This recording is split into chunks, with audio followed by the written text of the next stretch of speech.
Salut tout le monde, j'espère que vous allez bien. Aujourd'hui je vais vous filmer du coup ma super recette de fondant au chocolat protéiné. Donc on va essayer d'abaisser un maximum les kilocalories, ou plutôt en fait d'avoir des bons apports au niveau des macros. On va privilégier les bonnes graisses et les bons produits plutôt que voilà, de prendre des produits qui vont pas être bons pour votre santé et ainsi de suite. Donc si cette vidéo vous intéresse, je vous laisse regarder la suite. Avant de commencer le gâteau, je mets mon four sur le thermostat à 200 degrés pendant 20 minutes. Au niveau des ingrédients, il vous faudra de la farine de coco bio, de l'huile de coco, un peu de farine de sarrasin, de l'édulcorant en poudre et du chocolat noir pâtissier ou du chocolat noir 90%.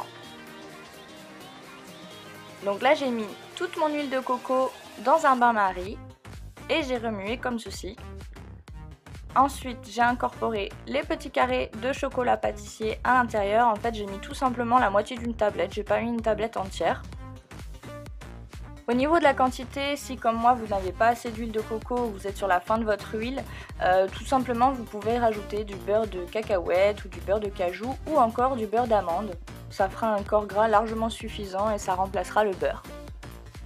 Je rajoute une toute petite pincée de sucre en poudre et une pincée de sel. Ensuite, tout simplement, je vais mélanger afin que mes carrés de chocolat soient bien fondus.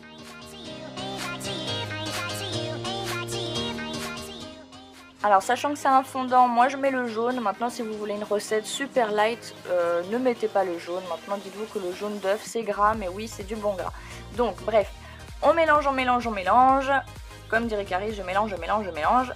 Voilà, jusqu'à avoir obtention d'une jolie pâte qui donne envie de la manger déjà. Oui, moi je fais que de la lécher à chaque fois, mais bon, bref. Ensuite, j'incorpore la farine de coco, un tout petit peu de farine de sarrasin. Au niveau des quantités, dites-vous que moi j'y vais au pif. Il faut vraiment avoir une pâte assez molle, il ne faut pas quelque chose de compact du tout. Une fois que ma pâte est totalement fluide et bien mélangée, je vais aller la mettre dans un moule en silicone. Donc moi j'aime bien la forme de moule en cake en fait, tout simplement parce que je trouve que ça garde vraiment le moelleux à l'intérieur étant donné que c'est assez haut. Et je vais placer 3 petits carrés de chocolat comme ceci. Hop, donc on les casse et on les incorpore au fond. Et ça, vous allez voir, ça va être de la bombe. Je mets mon petit gâteau au four, donc toujours à 200 degrés, mais pendant seulement 10 minutes, pardon.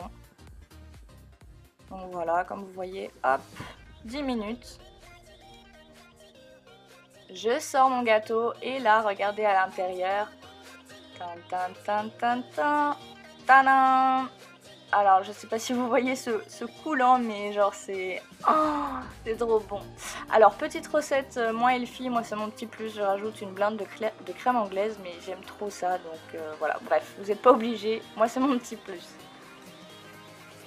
Bah écoutez, j'espère que cette vidéo de gros lardons vous aura plu. Je vous fais plein de bisous et puis je vous dis à la prochaine. Ciao, ciao!